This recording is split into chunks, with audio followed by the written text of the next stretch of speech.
Akok, point kilométrique 93, petit village sur l'axe Saint-Thome-Coco-Beach.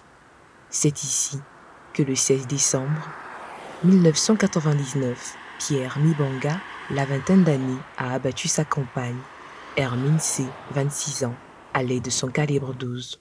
Une sordide affaire qui, à cette époque, avait alimenté la presse gabonaise. Plusieurs coupures en révèlent les détails, parmi lesquels une autre victime tombée sous les balles du forcené, Viviane Agoman, une mère de famille qui a eu la mauvaise idée de s'arrêter devant la dépouille de la première victime inerte sur la voie, alors que le tireur était encore dissimulé. Pierre Mibanga aura payé par la mort son crime. En fuite, il tombera sous les balles de la gendarmerie le lendemain, à quelques kilomètres de là, au village Meba. Priska Ngour, sa belle-sœur, présente au moment des faits, s'en est sortie indemne. La jeune femme se rappelle bien de cette sombre matinée. À 6 heures, elle est venue en pleurant. Quand elle vient en pleurant, on demande qu'est-ce qui s'est passé.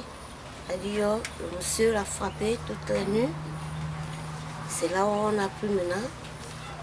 Papa et elle, on est partis. Oui, ils étaient en train de louer. Quand on arrive, on ne trouve plus le monsieur en question. On trouve tout est brûlé. Parce qu'il avait tout brûlé. Et lui-même, il n'était même plus là. C'est là où papa a dit à la grande sœur que, allons, les choses, ça s'achète. On peut racheter d'autres choses. On retourne. Quand on part, bon, il était caché dans un carrefour. On entend son premier coup de fusil, boum. Premier coup de fusil, ça l'a touché à la cuisse. Quand ça lui touche à la cuisse, elle tombe. Donc la plus grande, elle vient pour vouloir venir lui soulever. Il donne encore le coup de fusil. Et ce qui a touché la plus grande au pied, tous les deux pieds, elle aussi elle est tombée. Donc elle n'avait plus la force et moi j'avais l'enfant au dos.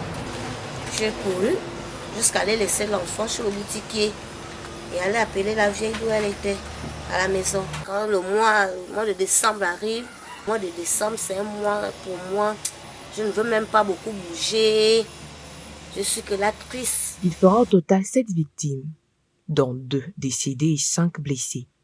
Madeleine Ngour, belle-mère de Pierre, est l'une d'elles. Elle porte à jamais la marque de sa violence. Informée de la tragédie qui se déroulait à quelques mètres de chez elle, elle avait tenté d'aller secourir son enfant.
Bim! Ni fa bimeto. A tarzam. Anan Maria ngongalenan. Agwa ma. Inne ma vangane va nenza ma vanse ma mga vangan. Anenza ma vangane ma. Drup. Ah. Manga William bang. Kwa ne ba nyanga ma body. Akade mbana nyane ba siana le hôpital. Pharmacie cho yesizo. Ata brabula no. Quand on va faire un sorti, tout un monde qui n'oubliera jamais. De tous, Grace Ngouré est sans doute la plus impliquée et certainement la plus marquée.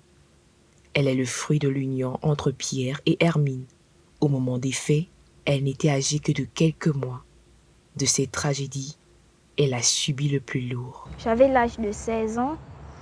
et j'ai dû l'entendre par les murmures des voisines. Alors je me suis rapprochée de la grand-mère et je lui ai demandé de m'expliquer ce qui s'est passé. Vraiment, j'étais très choquée. Ça m'arrive d'être seule dans mon petit côté, je pense, mais pour ne pas trop penser à ça, je m'attache à la sœur de ma défunte mère. Comme elle est là pour moi, c'est elle qui me conseille, donc ne pense plus trop à ça, c'est passé, ce sont des choses des adultes. J'ai dit mais je ne refuse pas, il aurait pu agir autrement, pas de l'assassiner, vraiment c'est cruel. Pour ce nourrisson devenu femme, les faits sont indélébiles et le pardon n'a pas sa place. À cause de lui, je n'ai pas vu ma mère parce que j'aurais aimé la voir, la serrer dans mes bras et lui-même. Mais ce qu'il a eu à faire, vraiment, c'est choquant. Et je ne peux pas le pardonner pour ça. Je ne veux pas savoir d'où il est. En tout cas, il a tué ma mère. C'est à cause de lui que je suis sans mère.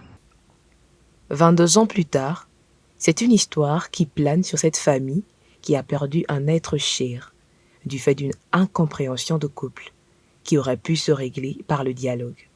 D'ailleurs, rien ne laissait présager un déroulement des faits aussi tragiques. Nous, on ne pouvait pas imaginer qu'il devait agir ainsi. Parce que tout le temps qu'on est resté ensemble, on était que là, il ne montrait même pas qu'il pouvait faire ce genre de crime.